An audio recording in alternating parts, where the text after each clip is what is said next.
I sat at my glass-topped executive desk, facing Alex as Grace quietly entered the room. The familiar scent of his designer cologne mixed with the aroma of freshly brewed espresso from my corner bar, a perk of the executive suite at Avalon Wealth Management. Through the floor-to-ceiling windows, Boston's financial district sparkled in the morning sun, the same view Alex had always bragged about having from his mid-level office 3 blocks away. "This must be some kind of mistake," Alex said, his usual confidence wavering as he glanced between Grace and me. "I have full access to my family's trust. My father assured me." "Your father assured you of the original terms," I interrupted, smoothly, opening a leather portfolio. "But as you might recall, or perhaps you don't, since you were in Cabo with Olivia at the time, the trust underwent a comprehensive restructuring 2 years ago." Grace placed a stack of documents on the desk, each one bearing Alex's hasty signature. I remembered watching him sign them in our kitchen, barely glancing at the pages as he rushed to catch his flight. "Another business trip," he'd said, kissing my cheek. Now I knew he'd been flying to meet Olivia in their secret paradise, paid for with our savings. "The restructuring was quite thorough," Grace explained, her legal training evident in her precise tone. "All major withdrawals require approval from the chief administrator, a position that, according to these documents, belongs to Victoria." The color drained from Alex's face as he reached for the papers with trembling hands. I watched him scan the documents, his gray eyes widening as he found his own signature on page after page. The same signature that had appeared on the bank withdrawal slips when he'd emptied our accounts. "This is impossible," he muttered, loosening his silk tie. "You can't just... This isn't... legal," Grace supplied. "I assure you, it's ironclad. Your father was quite impressed with Victoria's proposal to protect the family wealth. He specifically approved the appointment of an independent administrator." The morning sun caught the face of Alex's new Rolex as he ran his hands through his perfectly styled hair. That watch, bought the day after he'd transferred our savings to his private account, now seemed to mock him. Every tick reminded him of the power he'd unknowingly signed away. "The recent attempt to access $3 million for the Hamptons property has been denied," I continued, pulling up the transaction request on my tablet. "As have the last 4 withdrawal attempts totaling just over $2 million. Did Olivia pick out the yacht too, or was that your idea?" Alex's face, contorted with a mixture of rage and disbelief, the same expression he'd worn when I'd confronted him about our emptied accounts 6 months ago. But this time, I wasn't the one feeling powerless. "You've always been so thorough with paperwork, Tori," he sneered, trying to regain his footing. "That's why I handled the bigger picture. The real business." "The real business?" I raised an eyebrow, sliding another document across the desk. "Like the wire transfers to offshore accounts? The ones you've been attempting to hide from the IRS?" His artificial composure cracked. We both knew what those transfers meant. Tax evasion, fraud, possibly worse. The same meticulous attention to detail that he'd mocked had uncovered every hidden transaction, every secret account. "You wouldn't," he whispered. "My family, my reputation, are precisely why you'll cooperate," I finished. "The Richardson family name means everything to your father. Imagine his reaction if these documents reach the SEC." Through the glass walls, I could see Eleanor Wright, CEO of Avalon Wealth Management, approaching. Her silver hair and impeccable suit projected the power she'd earned through decades in finance. She'd been the one to show me that sometimes the greatest victories come disguised as defeats. "The choice is simple," I continued, my voice steady.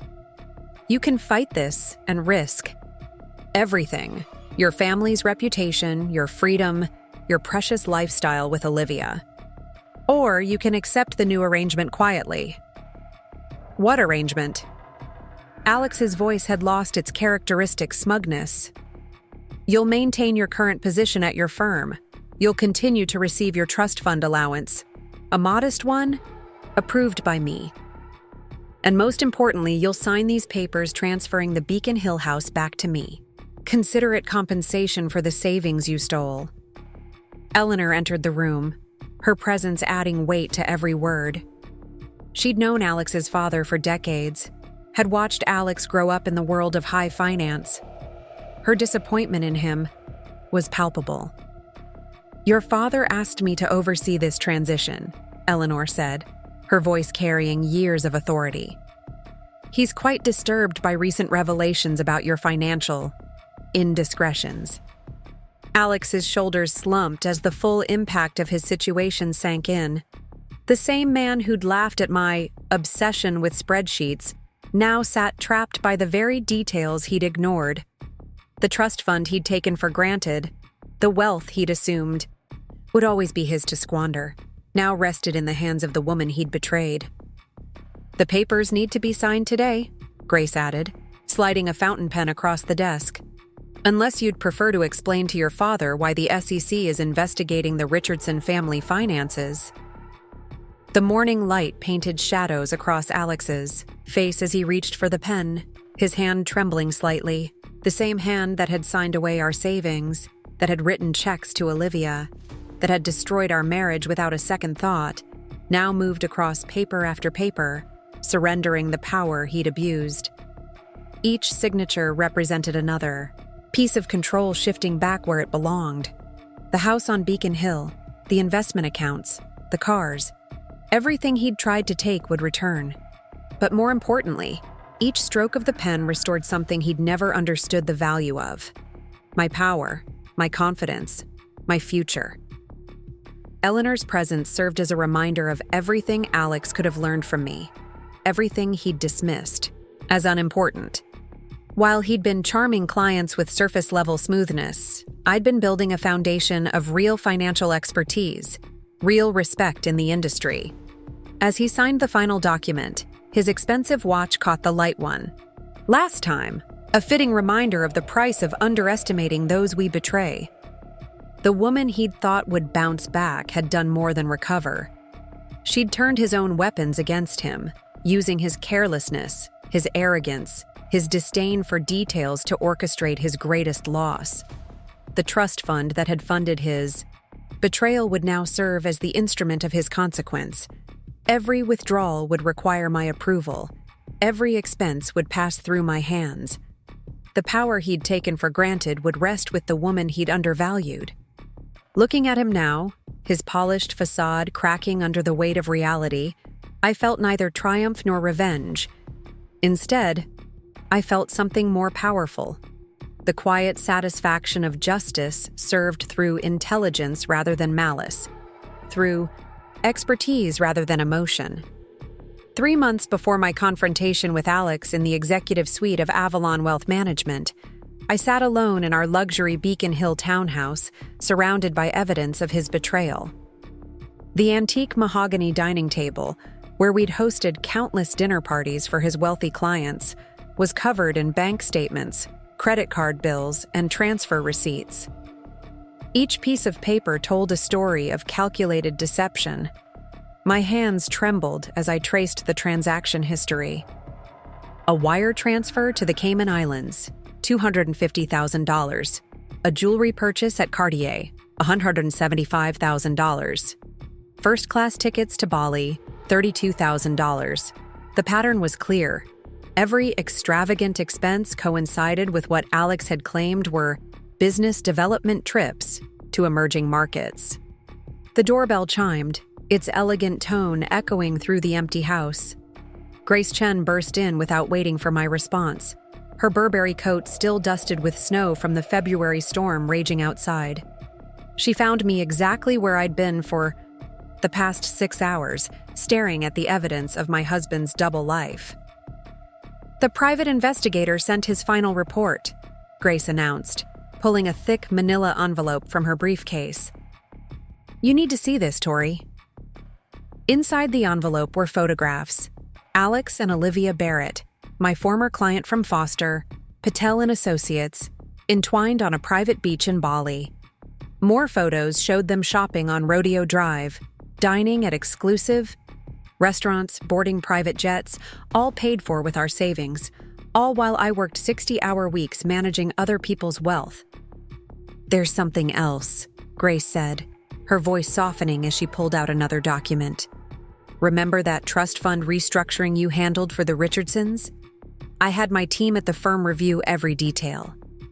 The trust fund, I'd spent months redesigning it, modernizing its structure, adding layers of protection that Alex's father had praised as brilliantly forward-thinking. I'd done it as a favor to the family, never charging them for my time. Alex had barely glanced at the documents when I'd brought them home for his signature. Look at Section 7. 3. Grace pointed to a paragraph I'd written myself. The chief administrator position, the one with complete control over disbursements, it was never officially assigned to anyone. My mind raced through the implications. The position had remained open because Alex's father couldn't decide between his two brothers for the role. But according to the terms I'd written, the administrator only needed to be approved by the Board of Trustees. Preparing and narrating this story took us a lot of time, so if you are enjoying it, subscribe to our channel. It means a lot to us. Now back to the story. "The board meets next week," Grace continued, a glimmer of possibility in her eyes. "Eleanor Wright chairs it. She's always been in your corner, Tori." Eleanor Wright, the woman who'd mentored me since my first internship, who'd tried to warn me about Alex's reputation years ago. I'd dismissed her concerns, believing love could change him. Now her wisdom seemed prophetic. My phone buzzed with a text from Alex. "Working late again. Don't wait up." The same message he'd sent countless, times while he was actually with Olivia, spending our money on their secret life. Grace watched as I read the message, her expression hardening. "He thinks you're still in the dark, doesn't he? About everything?" I nodded, remembering his casual cruelty the day he'd admitted to emptying our accounts. He'd acted as if losing. Our savings was a minor inconvenience, something I should have expected. "You're good with money," he'd shrugged. "You'll figure it out." The storm outside intensified, snow swirling against the windows of the home I'd thought we were building.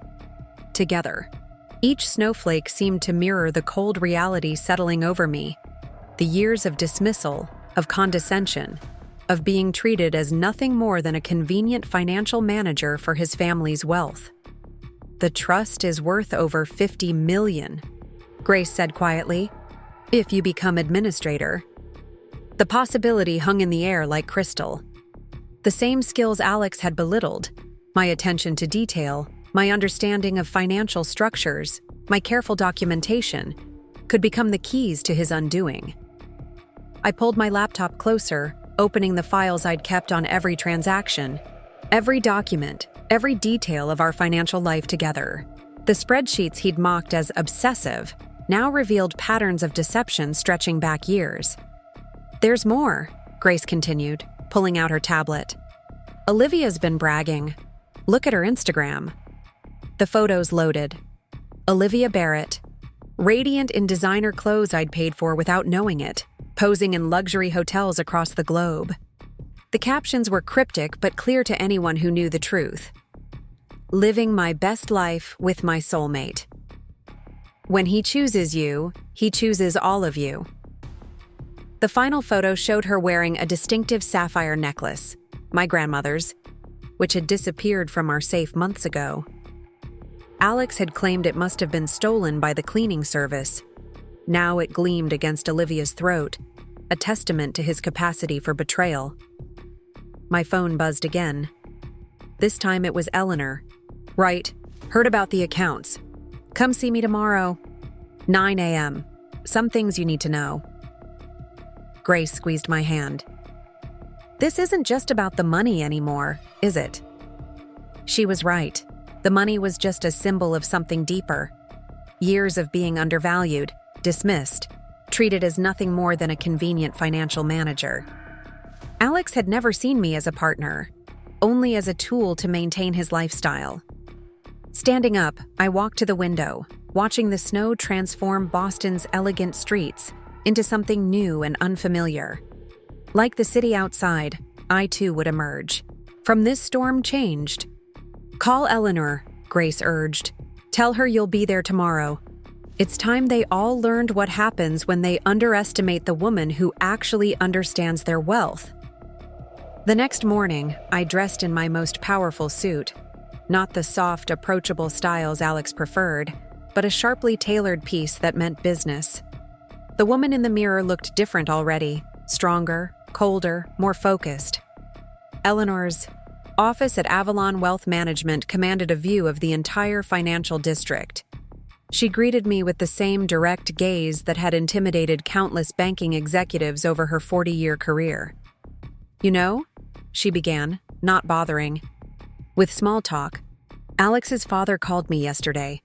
Seems there are some irregularities in their family accounts. Transactions that don't quite add up." My pulse quickened. Of course there were irregularities. I'd been tracking them for months, building a file of every suspicious transfer, every questionable investment. "The board needs someone they can trust," Eleanor continued. "Someone who understands the complexities of wealth management. Someone who can prevent further indiscretions." The implications were clear. The same expertise that Alex had taken for granted could become the instrument of his accountability. The fortune he assumed would always be his to squander could be placed under the control of the woman he'd betrayed. Outside Eleanor's window, the morning sun began to break through the storm clouds, casting new light on a city transformed by snow. Like Boston itself, I stood on the brink of transformation, from victim to victor, from betrayed wife to power broker. The path ahead was clear, illuminated by the very skills Alex had dismissed. Every spreadsheet, every document, every careful notation would serve a new purpose. The woman he'd assumed would simply bounce back was about to show him the true cost of underestimating her.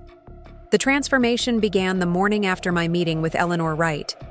I stood in the walk-in closet of our Beacon Hill townhouse, methodically replacing every soft, feminine piece Alex had chosen for me with razor-sharp suits and commanding heels.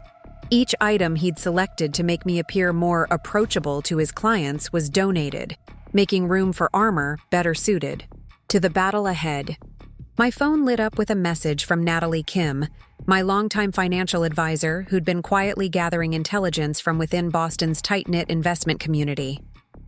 "Olivia's been apartment hunting in the Bahamas, using an LLC funded by recent transfers from your joint accounts." The walk-in safe stood open, its emptiness a reminder of more than just missing jewelry. Alex had taken everything of value, including my grandmother's sapphire collection, now adorning his mistress's neck in social media posts. But he'd left behind something far more valuable: the original trust documents I'd drafted, complete, with his careless signatures. Marcus Patel's voice filled my Bluetooth earpiece as I continued my closet transformation. "The board meeting is set for Friday. Eleanor's lined up the votes. They're particularly interested in your findings about the offshore accounts." I paused at the full-length mirror, studying my reflection. The woman staring back wore a charcoal Armani suit that Alex would have hated, too powerful, too intimidating for his taste. My hair, usually styled in the soft waves he preferred, was pulled back in a sleek chignon that meant business. The doorbell chimed through the empty house. Grace Chen stood on the doorstep, holding a stack of papers and a determined expression. "You need to see these," she said, spreading documents across the kitchen island. "Alex's recent credit card statements. He's been booking appointments with high-end realtors in the Cayman Islands. Planning his escape route, no doubt." The same man who'd mocked my obsession with documentation had left a clear trail of his intentions. Every charge, every reservation, every carefully hidden transaction told the story of a man preparing to disappear with what remained of our wealth. My phone buzzed again, this time a message from Isabel Rodriguez, HR Director at Avalon Wealth Management. "Your office is ready. Corner suite, 47th floor. the team's eager to meet their new chief investment strategist. The position Eleanor had created specifically for me was more than just a job. It was a platform from which to orchestrate the reckoning Alex never saw coming. From that corner office, I would have access to every financial tool needed to unravel his carefully constructed plans. Ryan Cooper, a junior analyst I'd mentored years ago, sent a text that made my heart race. Found something in the encrypted files. Those emerging market investments? They never existed. The money went straight to private accounts in his name. The evidence was mounting, each discovery adding another layer to the case I'd present to the board. Alex had been sloppy, assuming no one would look too closely at his transactions. He'd forgotten that I'd spent years managing complex wealth portfolios, detecting exactly these kinds of discrepancies. Ted Foster, CEO of Foster, Patel & Associates, called as I was reviewing the latest findings. Victoria, the SEC has been asking questions about certain transactions. Seems your husband's creative accounting caught their attention. The irony wasn't lost on me. Alex had always dismissed my careful approach to wealth management as playing it too safe. Now his reckless methods were attracting exactly the kind of attention he'd wanted to avoid. Grace worked methodically through the papers spread across my kitchen island, her legal training evident in her precise notations. The trust restructuring you designed is brilliant, Tori. Every withdrawal, every investment decision will require the administrator's approval. And once the board confirms, your appointment. She left the implication hanging in the air like crystal. The same meticulous attention to detail that Alex had mocked would become the mechanism of his accountability. The fortune he'd taken for granted would rest in the hands of the woman he'd betrayed. My phone lit up with another message, this time from Eleanor Wright. Board members reviewed your preliminary report. They're particularly interested in the pattern of unauthorized transfers. Friday's vote is a formality at this point. Outside, Boston's financial district glittered in the morning sun. From my kitchen window, I could see the Morrison Tower where my new office waited. The same building where, in just a few days, Alex would discover exactly who controlled his family's wealth. The transformation wasn't just external. With each document I reviewed, each piece of evidence I cataloged, I felt my resolve hardening. The woman Alex had dismissed as too detail-oriented was about to show him the power of precision. Natalie Kim arrived with more files, her expression grim but determined. The Bahamas property Olivia's been eyeing, listed at $12 million. The down payment came from an account linked to your stolen savings. The pieces were falling into place, forming a picture of breathtaking arrogance. Alex had assumed I would never recover from his betrayal, never understand the extent of his deception. He'd forgotten that I'd spent my career tracking exactly these kinds of financial maneuvers. Isabel Rodriguez called again, her voice carrying notes of both concern and anticipation. Security protocols are in place. When he arrives for the meeting next week, access to sensitive systems will be restricted. The groundwork was laid, each detail checked, each contingency planned for. The same skills Alex had belittled, my thoroughness, my attention to compliance, my insistence on proper documentation, would now serve as the instruments of justice. Grace gathered the scattered papers, organizing them into clear categories of evidence. When the board sees this, she said quietly, when they understand the full scope of his activities. She didn't need to finish the thought. The Richardson family's reputation for financial integrity, built over generations, meant everything to Alex's father. The evidence I'd gathered threatened more than just Alex's access to wealth. It endangered the very legacy he'd assumed, would protect him. My phone chimed one last time, a message from Alex. Working late again. Don't wait up. The same lie he'd told countless times while meeting Olivia, spending our savings on their secret life. Standing in what had once been our shared home, surrounded by evidence of his betrayal and proof of my power to respond, I felt neither anger nor despair. Instead, a cold clarity settled over me. The woman he'd assumed would simply bounce back was about to show him the true meaning of resilience. The transformation was complete. In my reflection, I saw not the soft, accommodating wife he'd tried to shape, but the sharp, focused professional who would soon control his fate. Every document I'd gathered, every transaction I'd traced, every detail I'd documented would serve a purpose he'd never anticipated. The stage was set. In 1 week, Alex would walk into a meeting expecting to discuss routine trust fund matters. Instead, he would discover that the woman he'd underestimated now held the key to his entire financial future. The same expertise he'd dismissed as unnecessary detail would become the mechanism of his accountability. The morning of my first day at Avalon Wealth Management dawned crisp and clear, Boston's skyline sharp against the autumn sky. I arrived early, pearl gray Louboutins clicking against the marble floors of the Morrison Tower lobby. The security guard, an older gentleman named Walter, greeted me with a knowing smile as he handed me my executive access card. "Welcome to Avalon, Ms. Martinez. The 47th floor awaits." The elevator ride gave me a moment to review the mental chessboard I'd arranged. Through my network of financial professionals, I'd learned Alex planned to access a significant portion of his trust fund next week, supposedly for a new investment venture. In reality, the money was meant for a beachfront villa in the Bahamas, safely out of U.S. jurisdiction.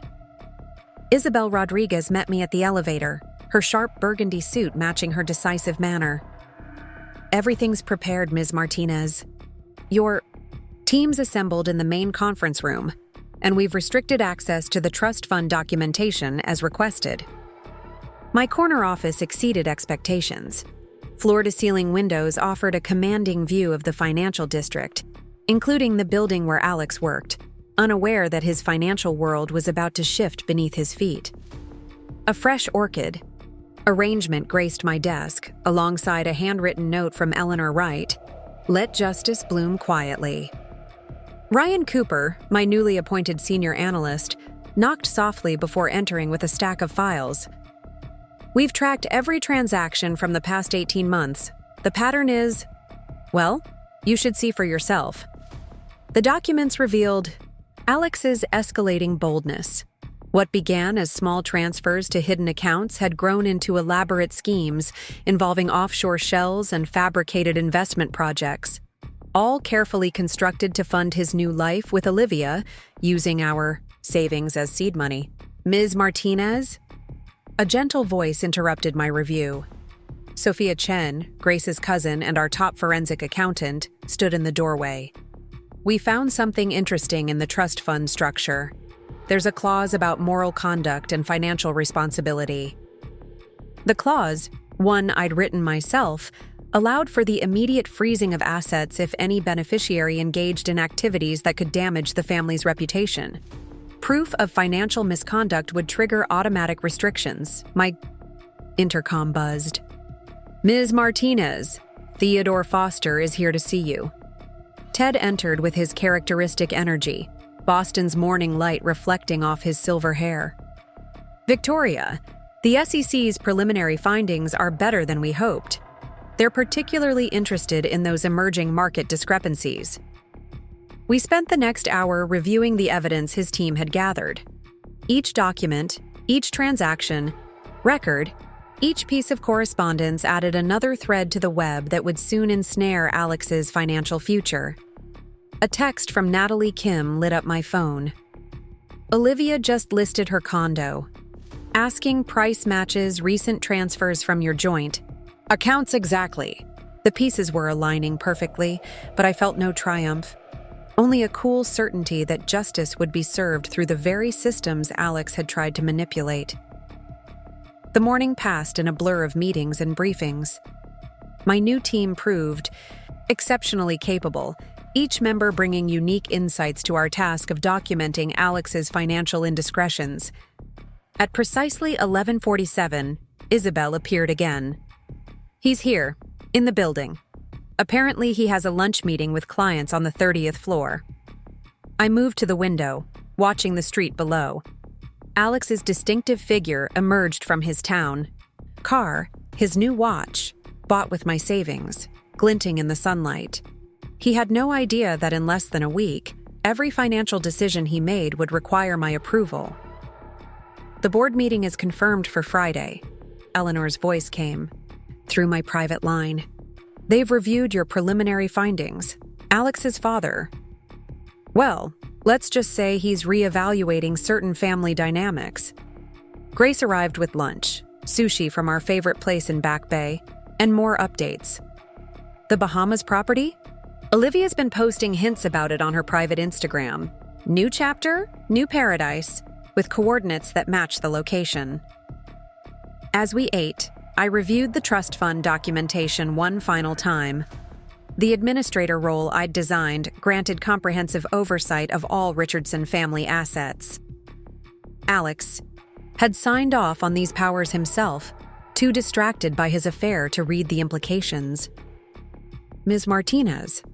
Ryan reappeared with fresh analysis. Those emerging market investments he claimed to be developing? We've traced the actual money flow. Everything went straight to personal accounts under his and Ms. Barrett's names. The afternoon brought a steady stream of revelations. Each hour uncovered new evidence of Alex's financial infidelity, each discovery strengthening the case I would present to the board. At 3 o'clock, Isabel entered with an unusually serious expression. You need to see this. Security found something interesting on the surveillance feeds. The footage showed Alex attempting to access the executive floor, claiming he had a meeting with wealth management. His frustration was visible when his credentials were denied. He's getting nervous, Grace observed, watching the video. The trust fund transfer he needs for the Bahamas property keeps getting delayed. He doesn't understand why. By late afternoon, my new office had transformed into a command center. Teams of analysts reviewed financial records, legal experts examined trust documents, and security monitored Alex's increasingly frantic attempts to expedite his fund access. Eleanor called one final time as the day drew to a close. The board members have seen enough. Friday's vote is a formality. The real question is, are you ready for what comes next? Looking out over Boston's skyline, now bathed in sunset colors, I felt ready. The woman Alex had underestimated had become the architect of his financial accountability. Every detail he'd dismissed, every precaution he'd mocked, would now serve as the framework of justice. My phone buzzed with a text from Alex. Weird day at Avalon. Tried to meet with their wealth management team about the trust fund. Something's off with the access protocols. I smiled slightly, watching the city lights begin to twinkle on. He had no idea that the real wealth management decision-maker had been watching his every move, documenting every attempt to access funds he no longer controlled. The transformation was complete. Tomorrow, Alex would discover that his financial future rested in the hands of the woman he'd betrayed. The same expertise he'd dismissed as unnecessary would become the mechanism of his accountability. Tomorrow, justice would bloom quietly, just as Eleanor had suggested, and it would be cultivated through the very skills Alex had never bothered to understand or respect. The morning sun streamed through the Morrison Tower's glass walls as I stood in my executive suite, watching Boston's financial district come alive. My Cartier watch, a gift to myself from my first bonus at Avalon Wealth Management, showed 8:45 a.m. In 15 minutes, Alex would arrive for what he thought was a routine trust fund review. Isabel Rodriguez entered with the latest intelligence. He's in the lobby now, arguing with security about clearance levels. Olivia Barrett is calling repeatedly. Apparently, the Bahamas property seller needs proof of funds by noon. A familiar click of expensive shoes echoed down the marble hallway. Through the glass walls of my office, I watched Alex approach, his confidence visibly shaken by the security protocols that had repeatedly denied him access to the executive floor. Ms. Martinez. Ryan Cooper appeared with a tablet displaying real-time updates. The offshore account monitoring system just flagged multiple attempted transfers. He's trying to move funds through secondary channels. Natalie Kim's voice came through my earpiece. The Richardson family lawyers are standing by. They've reviewed all evidence of financial misconduct. The moral conduct clause is ready to be invoked. Grace Chen arrived moments before Alex reached my office, carrying a leather portfolio containing every document we'd need. The same detailed records Alex had once mocked as excessive would now serve as the foundation of his financial reckoning. "What's going on?"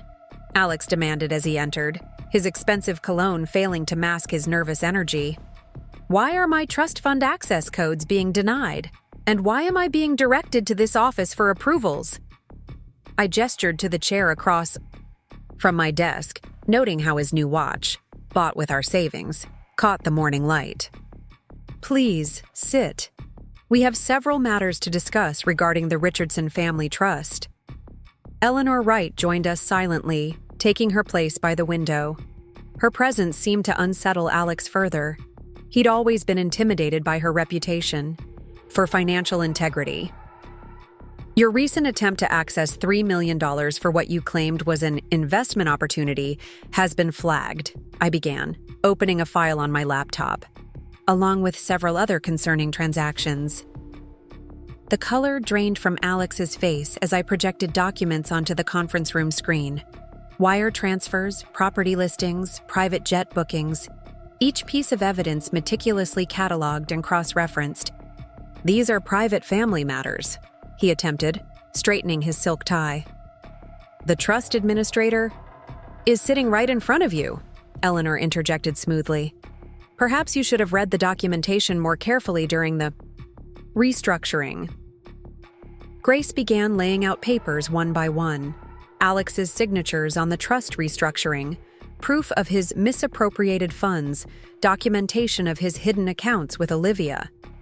"This is ridiculous," he sputtered, but his hands trembled as he reached for the documents. "These transfers were authorized by whom?" I asked quietly, pulling up more evidence on the screen. "The same authority that approved the purchase of a $5 million Bahamas property? Or perhaps the offshore accounts you've been establishing with our stolen savings?" His phone buzzed repeatedly, Olivia's name flashing on the screen. No doubt she was anxious about the property deal, falling through about their escape plan unraveling. "The Richardson Family Trust," Eleanor spoke carefully, "has very specific clauses regarding financial misconduct. Clauses that your father takes extremely seriously." Ryan entered with more real-time alerts. 3 new attempted transfers had been blocked, each one increasingly desperate. Alex's financial walls were closing in. "You've been busy," I continued, bringing up surveillance photos of his meetings with offshore bankers. "These emerging market investments you claim to be developing? We've traced where the money actually went." Each revelation seemed to physically impact Alex.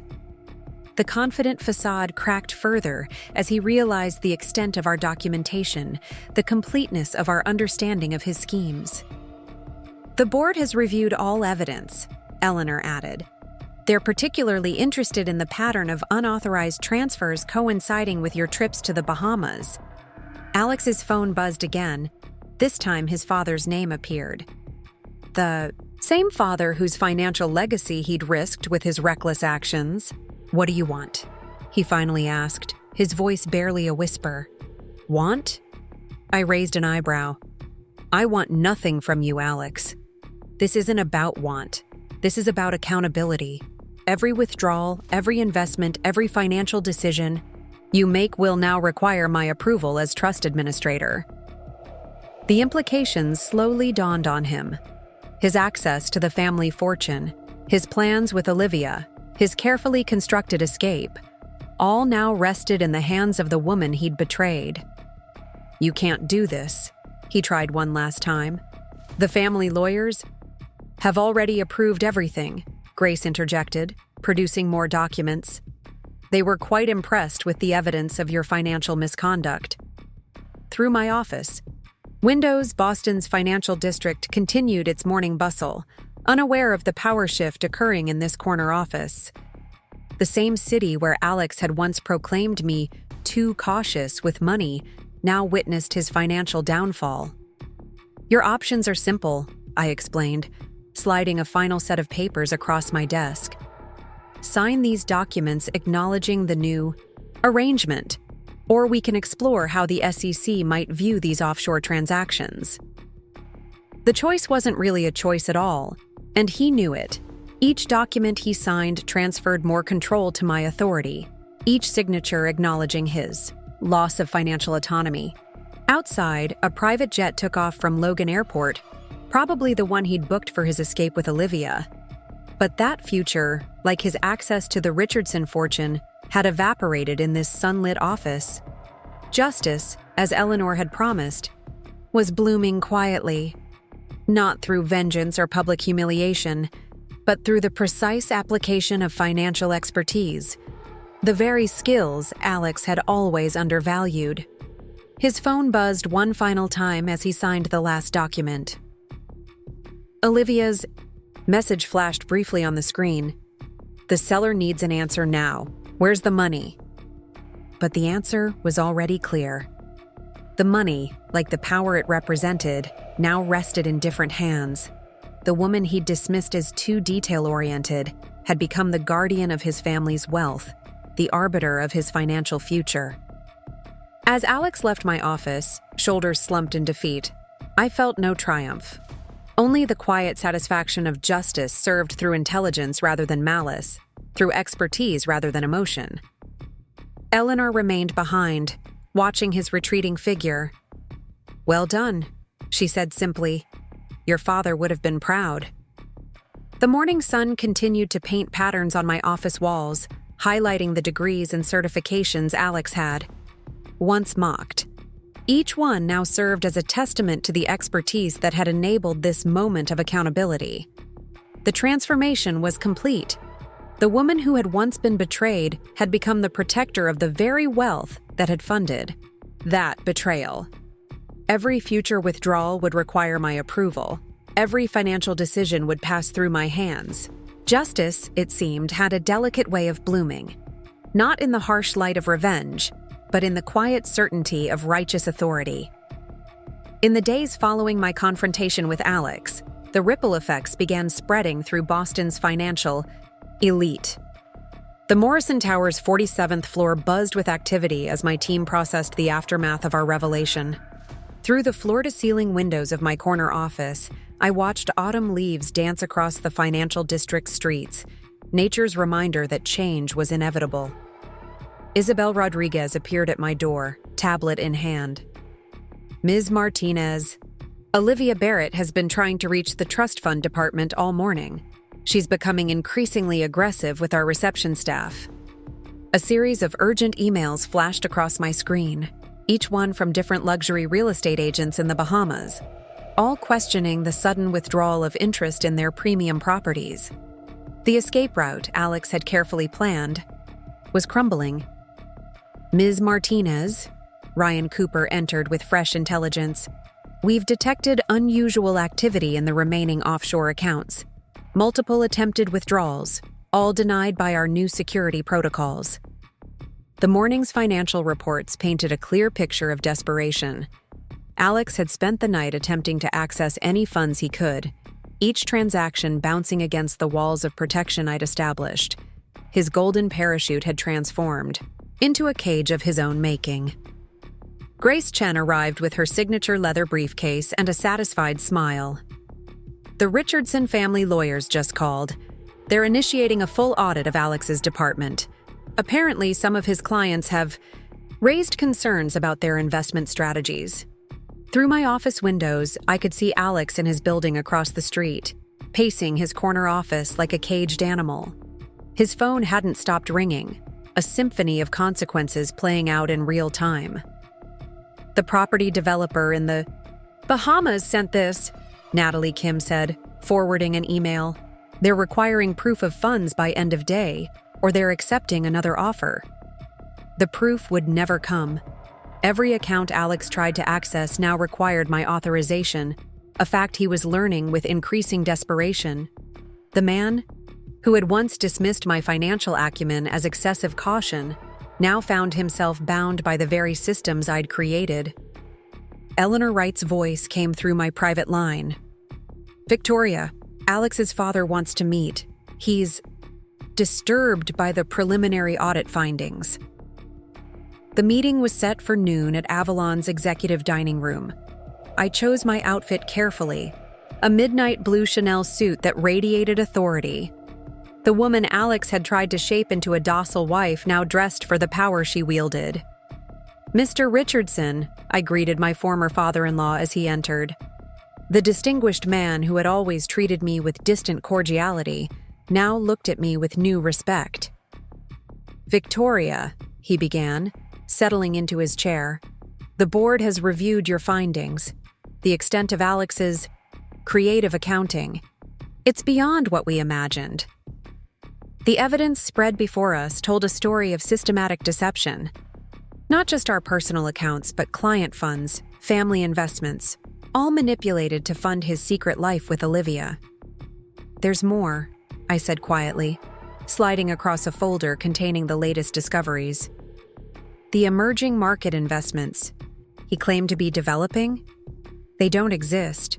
The money went directly to private accounts." Theodore Foster joined us, his legal expertise adding weight to each revelation. "The SEC is particularly interested in these patterns. The Richardson name carries too much weight to ignore such discrepancies." A text from Isabel lit up my phone. "Olivia Barrett just tried to access the executive floor. Security turned her away. She's threatening to go to the press." Let her, I thought. Every document was in order, every transaction tracked, every decision documented. The press would find only a story of financial accountability replacing reckless privilege. "The trust fund," Mr. Richardson said heavily, "it must remain under your administration. The family's wealth needs protection. From our own blood, it seems." The irony wasn't lost on anyone. The same expertise Alex had belittled would now safeguard his family's legacy from his own destructive impulses. Ryan appeared with more updates.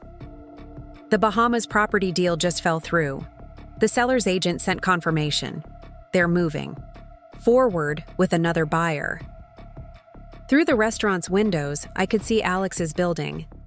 His office light was still on, though it was well past normal hours. The cage of consequences was tightening. "Victoria," Mr. Richardson spoke again, his voice carrying decades of authority.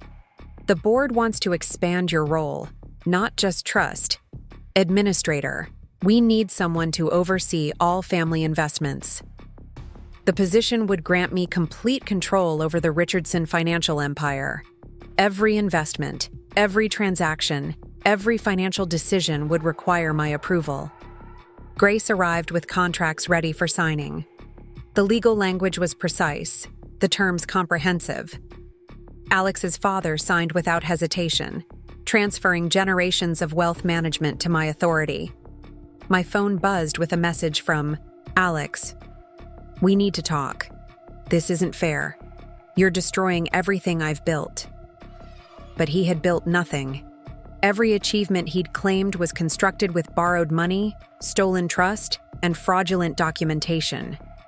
The castle of cards was falling, each piece meticulously documented in my files. Olivia's Instagram posts had turned from triumphant to desperate. The dream life she'd planned, funded by my savings and Alex's family money, was evaporating like morning mist. "The moral conduct clause," Eleanor reminded me gently. "It's time to invoke it."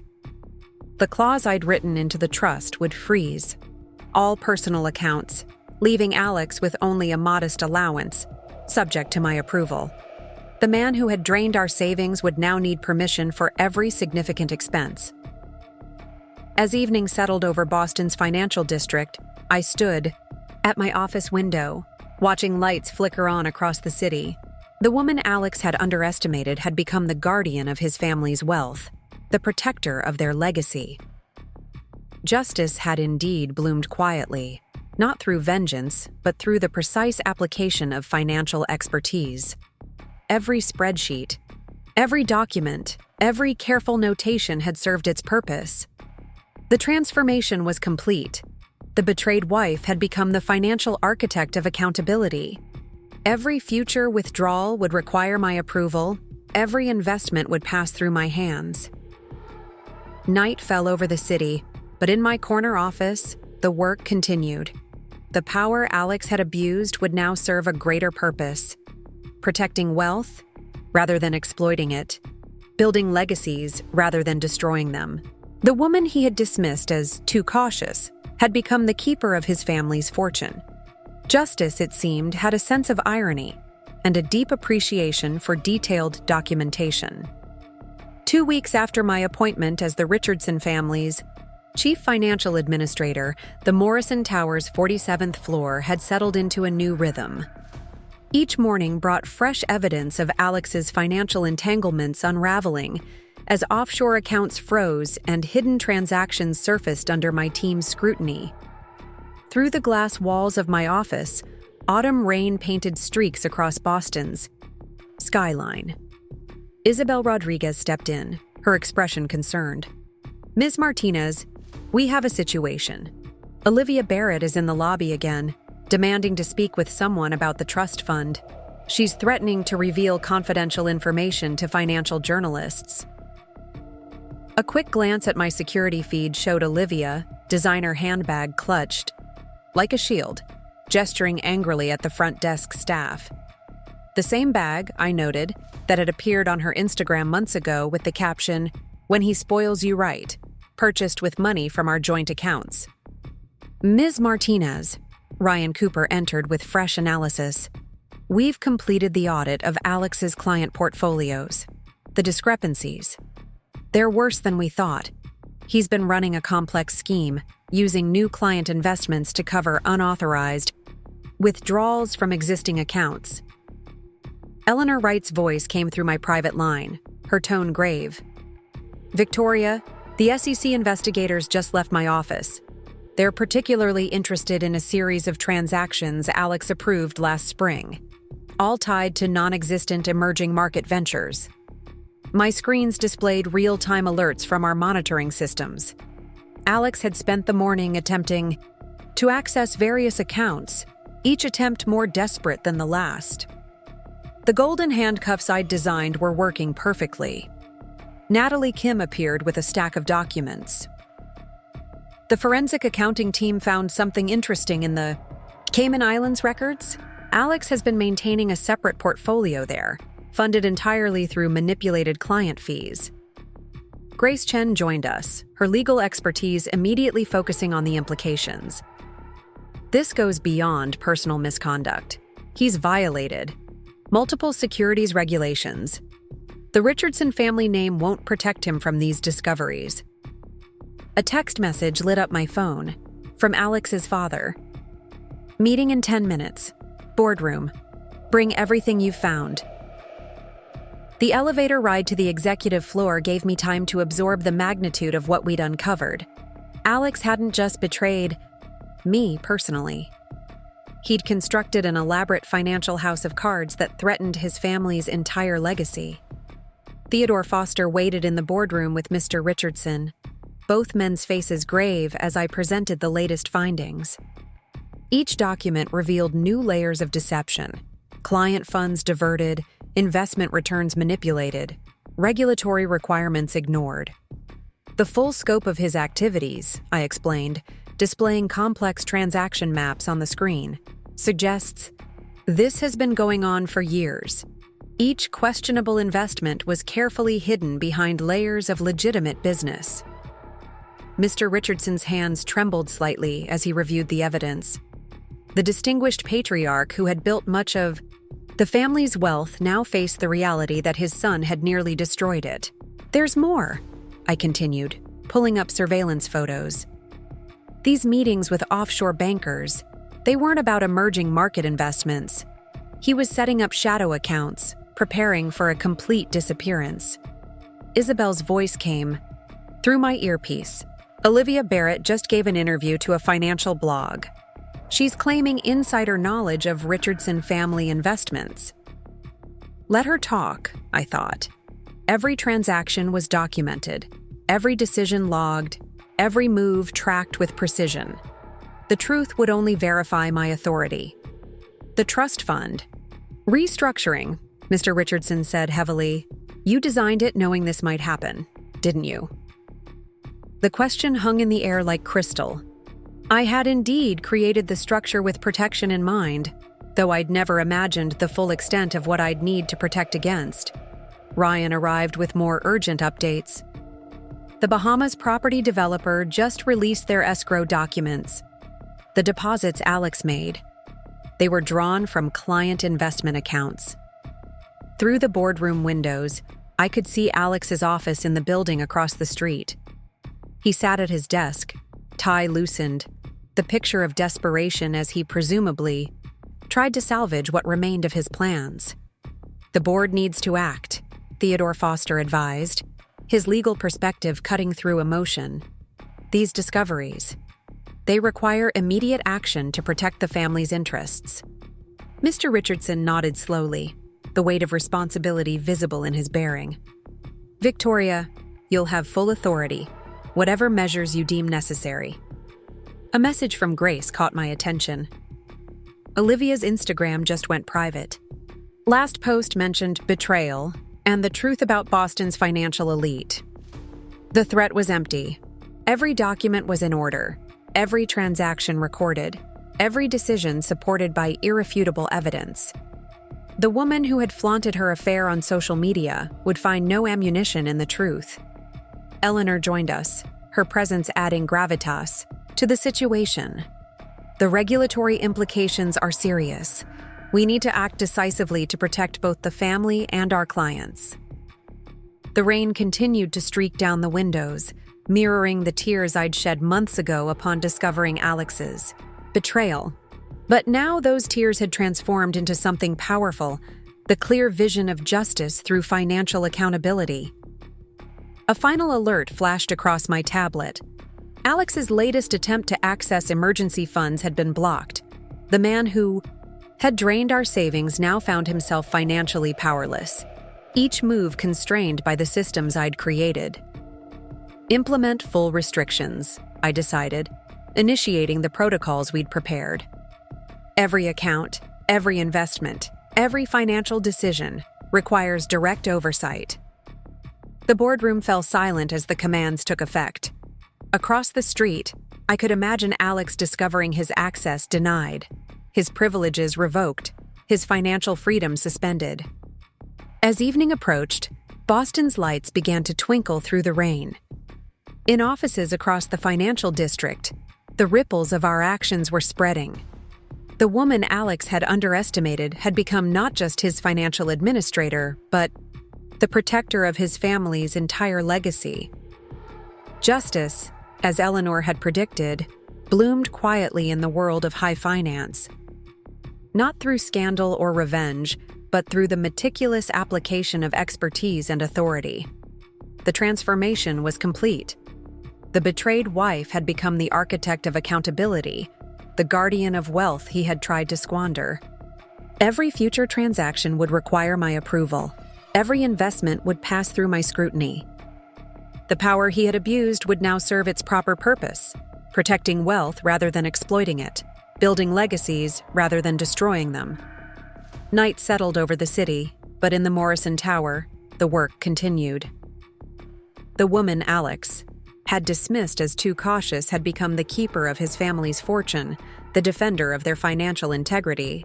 Justice, it seemed, had an appreciation for detailed documentation and careful oversight. The same skills he had mocked had become the instruments of his accountability. 1 month into my role as the Richardson family's financial administrator, the true extent of Alex's deceptions continued to unfold. As winter descended on Boston, turning the financial district into a glittering landscape of frost and steel, my team at Avalon Wealth Management uncovered layers of financial manipulation that went far beyond personal betrayal. Theodore Foster stepped into my office, snow still dusting his wool coat. "Victoria, The forensic accounting team just found something disturbing in Alex's client records. He's been operating a shadow investment scheme, using the Richardson name to attract wealthy clients into non-existent ventures. Isabel Rodriguez followed close behind, her tablet displaying urgent alerts. Ms. Martinez, we have multiple high net worth clients demanding meetings. They've received concerning information about their investments from an anonymous source. The source wasn't anonymous to me. Olivia Barrett had begun her campaign of retaliation, reaching out to Alex's clients with selective information about their compromised portfolios. Her attempt at revenge only served to accelerate our discovery process. Ryan Cooper appeared with fresh analysis, his expression grim. The pattern is clear now. Each legitimate investment was paired with a shadow transaction, siphoning funds through a complex network of offshore accounts. Grace Chen arrived carrying documents that painted an even darker picture. The SEC investigation has expanded. They're particularly interested in a series of wire transfers to accounts in Dubai, all authorized under questionable circumstances. Through my office windows, I watched snow swirl around the Morrison Tower. Across the street, Alex's office sat dark and empty. He'd been placed on administrative leave pending the investigation's findings. Eleanor Wright's voice came through my private line. Victoria, the Richardson board has convened an emergency session.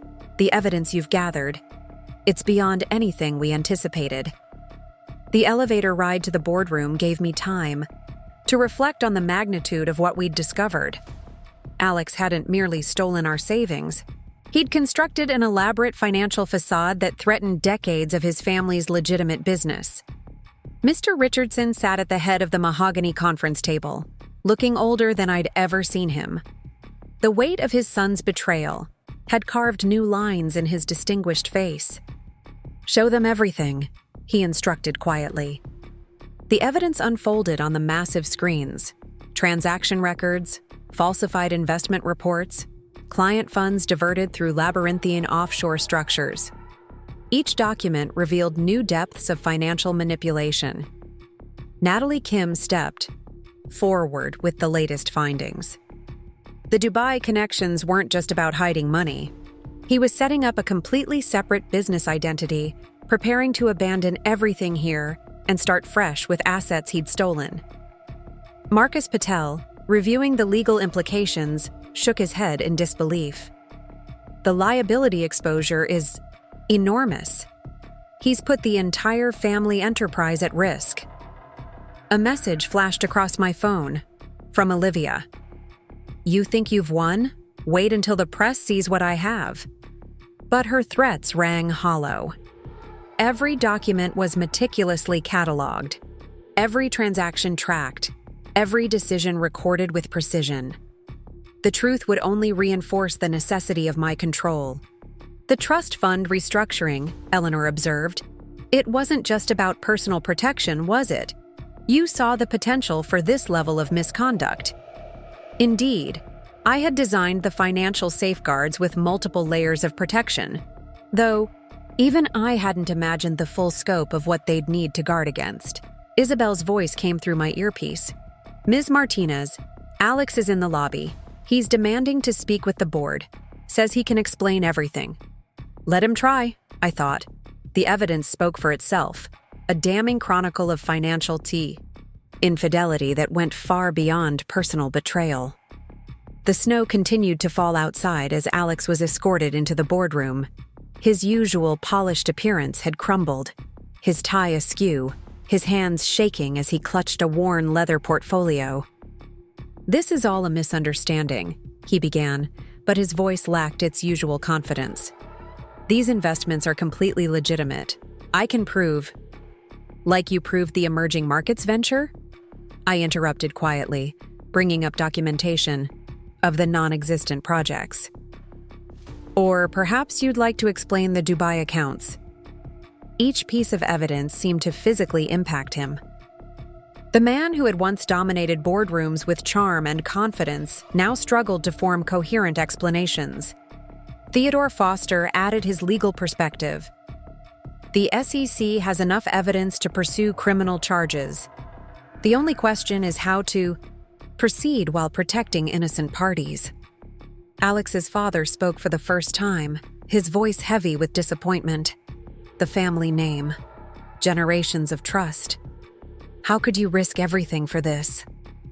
Through the floor-to-ceiling windows, Boston's financial district sparkled under fresh snow. The same view Alex had enjoyed while building his house of cards now witnessed its final collapse. Grace arrived with more urgent news. Olivia started reaching out to financial journalists. She's offering to expose what she calls systemic corruption in the Richardson empire. But her attempts at revenge would only validate our actions. Every document was in order, every transaction logged, every decision supported by irrefutable evidence. The moral conduct clause, Mr. Richardson said heavily. It must be fully enforced, no exceptions. The clause I'd written into the trust would do more than restrict access to funds. It would sever Alex's connection to the family's financial empire entirely. As evening approached, the snow created a hushed atmosphere over the city. In offices, throughout the financial district, the implications of our discoveries rippled outward. The transformation was absolute. The woman Alex had betrayed had become not just his financial administrator, but the savior of his family's legacy. Every future transaction, every investment, every financial decision would pass through my scrutiny. Night fell softly over Boston. But in the Morrison Tower, justice continued its quiet work. The power Alex had abused would now serve its intended purpose, protecting wealth rather than exploiting it, preserving legacies rather than destroying them. The woman he had underestimated had become the guardian of everything he'd tried to steal. Every document, every spreadsheet, every careful notation stood as testament to the expertise he'd dismissed. Justice, it seemed, had a perfect memory for financial details and an appreciation for meticulous record-keeping. The same skills he had mocked had become the instruments of his complete accountability.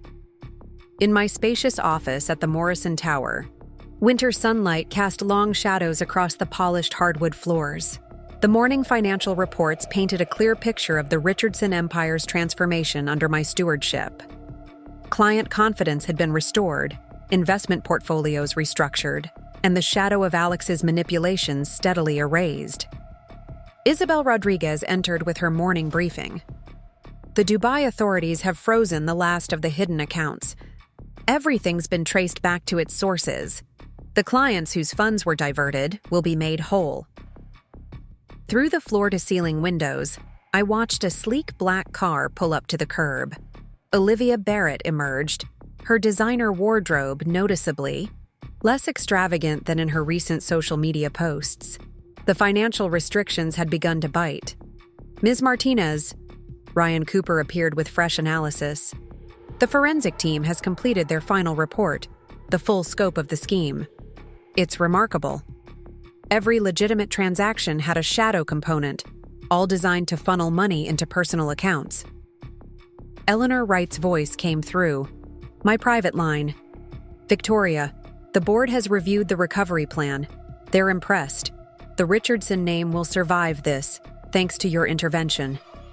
Grace Chen arrived carrying documents that would complete Alex's financial separation from the family empire. The papers are ready.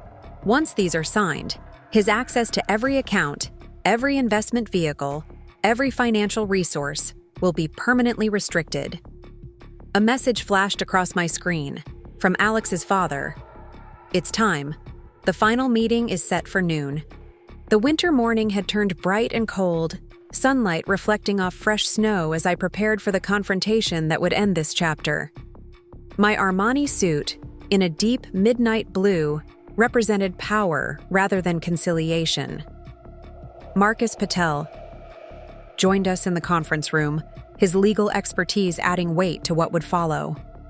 The terms are non-negotiable. He either accepts complete financial oversight or faces the full consequences of his actions. Through the glass walls, I watched Alex arrive. Gone were the confident stride and expensive accessories. The man who had once dominated these halls now moved like a shadow of himself. "Before we begin," I said as he took his seat, "you should know that we've uncovered everything. The Dubai accounts, the shadow investments, the client funds you diverted, all of it." Natalie Kim presented the evidence methodically. Each document revealed another layer of financial infidelity. Each spreadsheet told another story of betrayal, on a grand scale. Theodore Foster spoke from his position at the head of the table.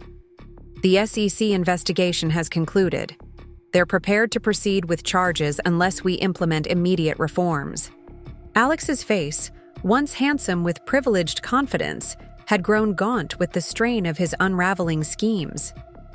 "You don't understand," he began, but his voice lacked conviction. "These investments were meant to fund your escape," I finished quietly. "The house in Dubai, the offshore accounts, the new identities? We found it all, Alex." Isabel's voice came through my earpiece. "Olivia Barrett is attempting to access the executive floor again. Security has detained her." A text message lit up my phone from Olivia herself. "You think this ends here? I know things about the Richardson family." But her threats meant nothing now.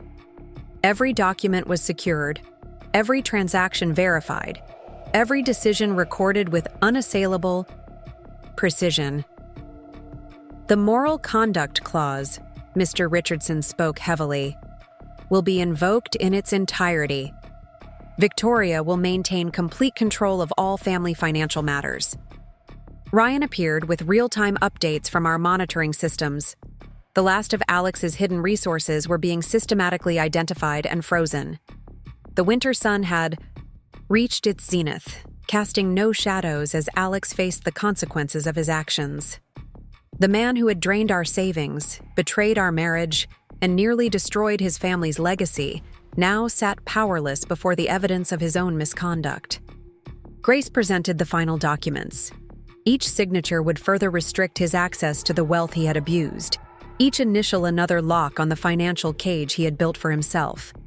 Through the windows, Boston's financial district continued, its bustling pace, unaware of the power shift occurring in our conference room. The same city where Alex had once proclaimed himself untouchable now witnessed his complete financial surrender. Eleanor Wright's presence added gravitas to the proceedings. She had watched my transformation from betrayed wife to financial guardian, her mentorship helping forge this moment of justice. "The terms are simple," I explained, my voice carrying the authority of absolute certainty. "Every expense, every transaction, every financial decision requires my explicit approval." The evidence of his schemes covered the conference table. Falsified investment reports, manipulated client accounts, the elaborate web of offshore transfers that had funded his planned disappearance. "Sign," his father commanded quietly. "Sign, or we proceed with full disclosure to the authorities." The pen moved across paper, each signature another piece of Alex's financial autonomy surrendered to my control. The man who had mocked my attention to detail now found himself bound by the very systems he had dismissed. As evening approached, the winter sun painted the city in shades of gold. The transformation was complete. From victim to victor, from betrayed wife to financial guardian. Justice had indeed bloomed quietly in the world of high finance. Not through scandal or revenge, but through the meticulous application of expertise and authority. The power he had abused would now serve its proper purpose, protecting wealth rather than exploiting it, building legacies rather than destroying them. Night fell over Boston, but in the Morrison Tower, the work continued. The woman Alex had underestimated had become the keeper of his family's fortune, the defender of their financial integrity. The same skills he had mocked had become the instruments of his complete accountability, the means of his financial reckoning. Through the darkness, the city lights twinkled like stars, each one a reminder that sometimes justice comes not through destruction, but through the quiet power of reclaimed authority. In my executive office at Avalon Wealth Management, Spring sunlight bathed the city in a warm glow. 6 months had passed since I'd assumed control of the Richardson family finances, and the transformation was evident in more than just spreadsheets and account balances. Isabel Rodriguez entered with the quarterly reports. Ms. Martinez, client confidence has reached an all-time high. The restructured investment portfolios are outperforming market expectations by significant margins. The Morrison Towers glass walls offered a clear view of the financial district blooming into new life. Cherry blossoms lined the streets where once I'd walked, devastated by the discovery of Alex's betrayal. Now those same streets witnessed my daily arrival as the guardian of his family's legacy. "Victoria?" Eleanor Wright's voice carried warmth as she joined me at the window. "The board wants to discuss expanding your role. They're considering creating a new position, Chief Legacy Officer for all Richardson holdings." A message from Natalie Kim appeared on my screen. "Final audit complete. Every diverted fund has been traced and restored. Client accounts are fully secured." Grace Chen arrived with a stack of documents that chronicled our success. "The SEC has formally closed their investigation. Your restructuring plan exceeded all regulatory requirements. They're actually using it as a model for other family offices." Ryan Cooper stepped in, his expression bright. "The last of the shadow accounts has been dismantled. The financial safeguards you implemented have created an impenetrable system." Through the glass walls, I watched young analysts hurrying through the morning crowd. They moved with purpose, no longer afraid of arbitrary power or retribution. The culture of fear Alex had cultivated had been replaced by one of integrity and mutual respect. Theodore Foster joined our morning briefing, his legal perspective adding depth to our achievements. "The reforms you've implemented are revolutionary. Other wealthy families are reaching out, wanting to adopt similar protections." My phone lit up with a text from Mr. Richardson. "Board meeting at noon. Time to discuss the future." The spring morning had turned vibrant, sunlight dancing off the buildings as I prepared for another milestone. My Chanel suit, in a deep emerald green, symbolized growth and renewal rather than power and control. Marcus Patel met me at the elevator, his expression satisfied. "The legal framework you've created is bulletproof. No one will ever be able to manipulate these assets again."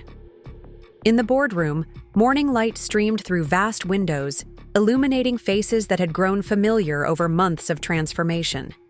Each member represented a different aspect of the victory we'd achieved, not just over financial misconduct, but over the abuse of trust itself. "The numbers speak for themselves," Eleanor began, projecting charts that showed the Richardson empire's resurgence. "Under Victoria's leadership, we've not only recovered from the crisis but emerged stronger." Isabel's voice came through my earpiece. "Alex has requested a meeting, his first since the restrictions were implemented." Let him come, I thought. The evidence of our success surrounded us. Restored client trust, strengthened financial controls, a legacy preserved rather than squandered. Through the windows, spring breeze rustled new leaves on the trees lining the financial district. The same streets where I'd once walked in shock at the discovery of our emptied accounts now witnessed a different kind of awakening. "The ethical investment protocols you've implemented," Theodore noted, "they're attracting a new class of clients, people who want more than just returns. They want integrity." Ryan appeared with live updates from our monitoring systems. Every transaction, every investment, every financial decision flowed smoothly through the safeguards we'd created. The spring sun reached its peak as we reviewed the transformation. Portfolios that had once concealed manipulation now stood as models of transparency.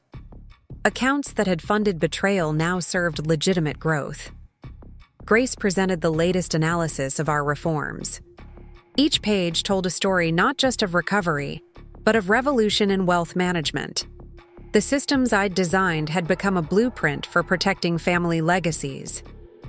"Your father would have been proud," Eleanor said softly, her hand resting briefly on my shoulder. "He always said true wealth was built on trust, not tricks." The memory of my father, Eleanor said softly, her hand resting briefly on my shoulder. He always said true wealth was built on trust, not tricks. The memory of my father, Eleanor said softly, her hand resting briefly on my shoulder. He always said true wealth was built on trust, not tricks. A small-town accountant who'd taught me the value of financial integrity added sweetness to the moment.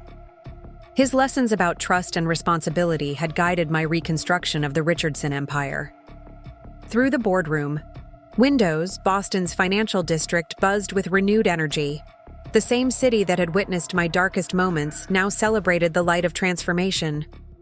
Natalie brought word from our client services team. Families across the country were reaching out, seeking to implement our protection protocols. The ripples of our revolution were spreading far beyond Boston.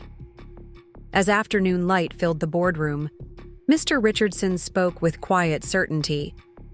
"What you've built here, Victoria, it's more than just financial reform. It's a new model for preserving family wealth with integrity." The evidence of our success lay in more than just numbers. It showed in the restored confidence of clients, the renewed pride of employees, the strengthened foundations of a legacy almost lost. Spring breeze carried the scent of new beginnings through open windows. The transformation hadn't just saved a family's wealth. It had created a template for protecting all family legacies from betrayal and abuse. Outside, cherry blossoms danced on the wind, nature's reminder that beauty can emerge from the harshest seasons. The woman who had once been betrayed had become not just a guardian of wealth, but a pioneer in financial protection. As evening approached, the city took on a gentle glow. The power I now held served not domination, but preservation, not control, but protection.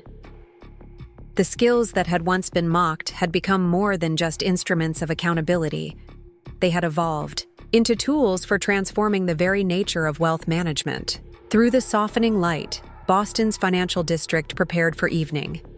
In offices throughout the city, the impact of our reforms continued to ripple outward, changing how families protected their legacies.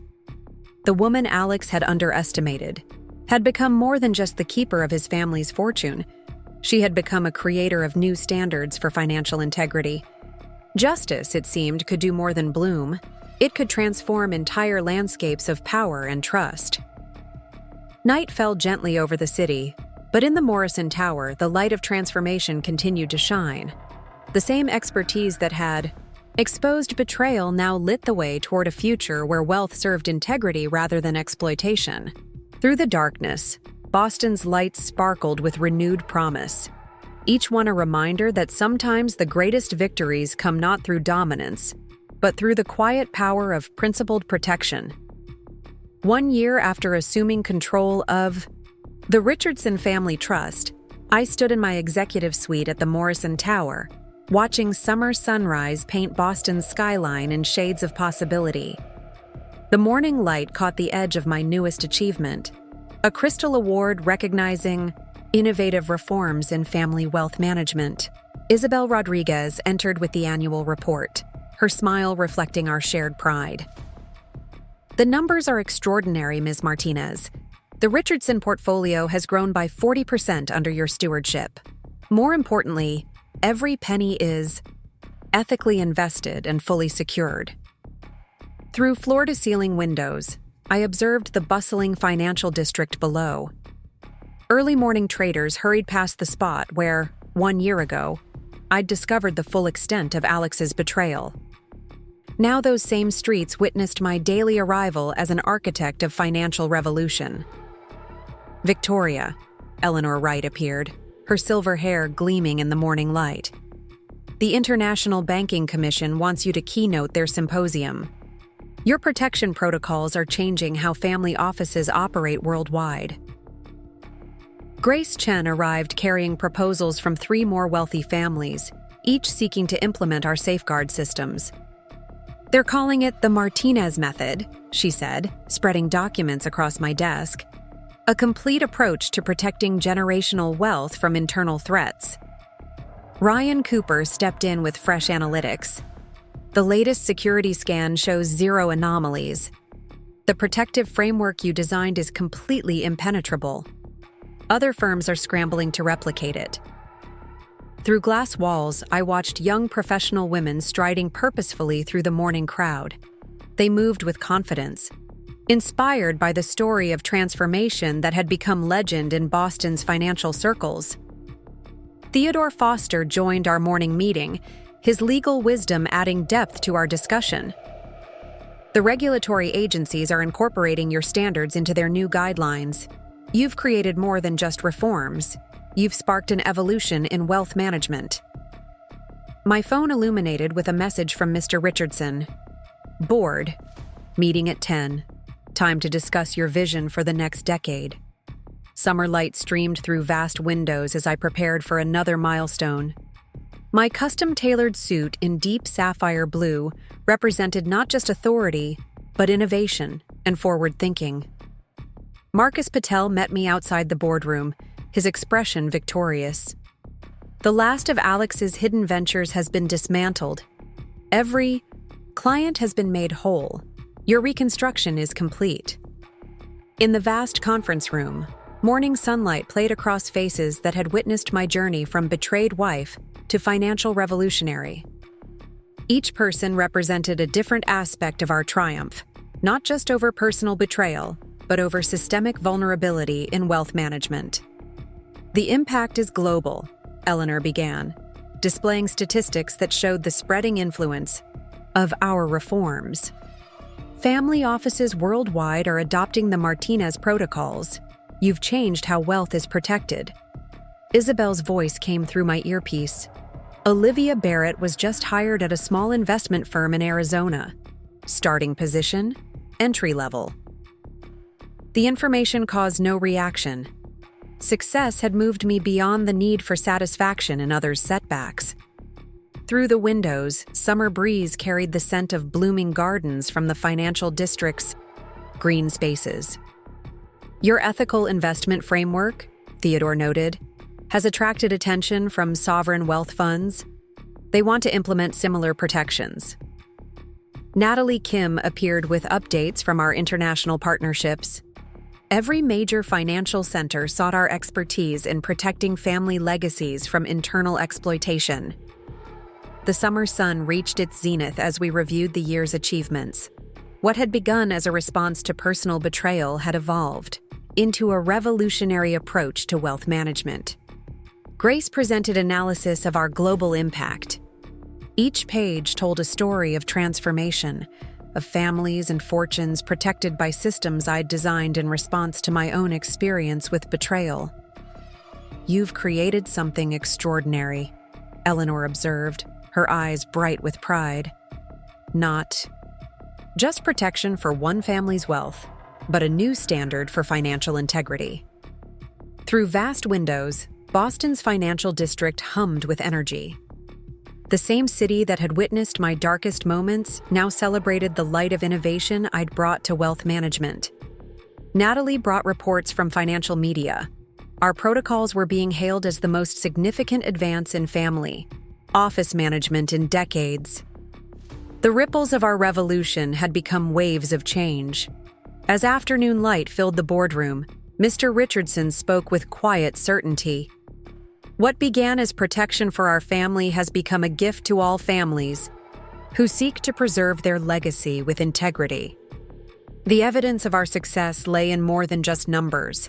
It showed in the grateful messages from families whose wealth we'd secured, in the industry awards recognizing our innovation, in the global adoption of our protection protocols. Summer breeze carried inspiration through open windows. The transformation hadn't just secured one family's fortune. It had created a new paradigm for protecting generational wealth from betrayal and abuse. Outside, trees swayed gently, nature's reminder that strength could emerge from storms.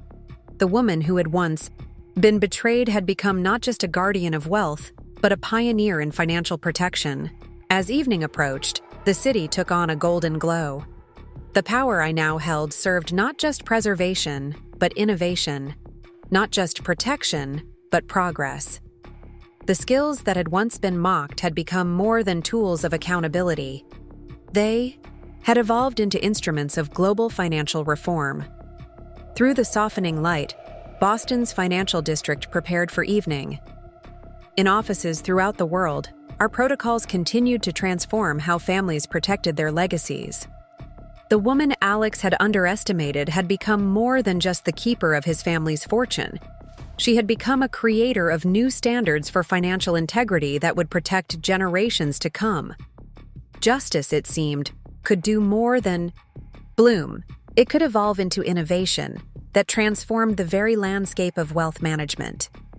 Night fell gently over the city, but in the Morrison Tower, the light of transformation continued to shine. The same expertise that had exposed betrayal now lit the way toward a future where wealth served integrity rather than exploitation.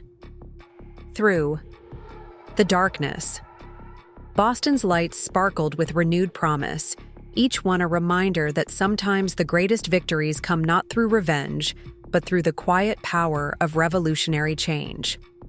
Up next, you've got two more standout stories, right on your screen.